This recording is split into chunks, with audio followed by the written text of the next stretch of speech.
Hi, and welcome to my channel. My name is Erin. I'm a clinical aromatherapist here at Erin's Herbs.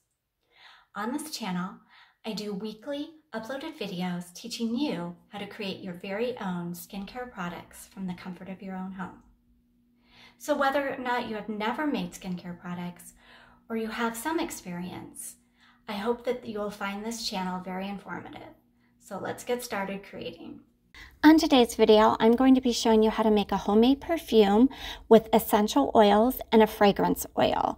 This formula makes the perfect size perfume to take with you on the go, whether it's in your purse or traveling. So let me walk you through the step-by-step process and how I create this. For this formula, I'm first going to be creating the base, and the one ingredient that's going to make up this base is what's known as perfumer's alcohol. The particular one that I'm using today is 200 proof. It has been denatured, which means that it has been created to be undrinkable. This is going to act as the carrier for the essential oils and fragrance oil. It's going to help to ensure that the scent lasts longer on the skin, and it's also going to really help to combine all of the different scents together, making it a very well-balanced perfume. And this is a great ingredient to be using if you're wanting to create a spray-on perfume or a roll-on in this case that doesn't include all oils. Now that I've weighed out the perfumer's alcohol, I'm going to start creating my fragrance. The first ingredient that I'm weighing out is this vanilla fragrance oil. It has been approved for use on the skin, especially leave-on products. This has a very comforting, almost like a true vanilla scent to it, and it is going to be one of the base notes in this perfume. Another base note that I am using in this perfume is cedarwood essential oil. I chose this because it has a very woody, spicy, but slightly citrus undertone to it, and it's going to pair really well with the vanilla fragrance oil. For the middle note today, I'm going to be using some lavender essential oil. This has a very woody, fresh, but yet floral scent to it. It is considered to be part of the mint family.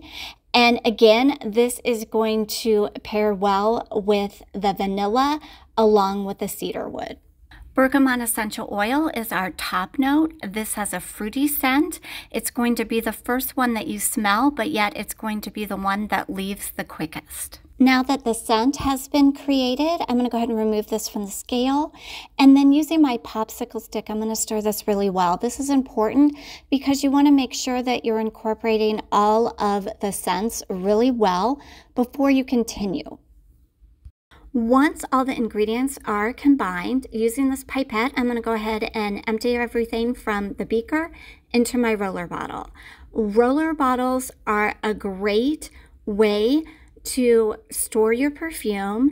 One, because they're very easy to use, but two, they are so travel friendly. So whether you're going out running errands or doctor's appointments or even traveling, they don't take up a lot of space, but yet they're so convenient. I love it. So once I have filled everything up, I'm going to go ahead and apply my topper to it and then put my lid on it. And here we have it. Here is the finished perfume. Now, you'll be tempted to use this right away, but I would suggest you don't. And the reason for that is because you want to allow this to sit for about 2 weeks or 12 days, and that will help to macerate the different scents together, making sure that they combine really well together, and you're going to be left with a really effective but really beautiful smelling perfume. This is how I like to apply this perfume. So what I do is I take my roller bottle and I simply apply it to one of my inner wrists. Once I've applied it, then I just take the other wrist and I rub the two together.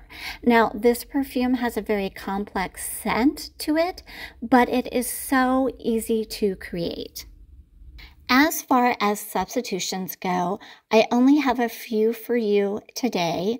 For the perfumer's alcohol, I would recommend using a cosmetic grade denatured alcohol. There is a difference between the two. And then when it comes to the essential oil blend that I showed, another good option that I have used in the past is a combination of rose, sandalwood, and sweet orange essential oil. And then in regards to the vanilla fragrance oil, you could use gardenia fragrance oil instead. That's a good substitute. So thanks for watching, and if you'd like to see more DIY formulas, don't forget to like and subscribe.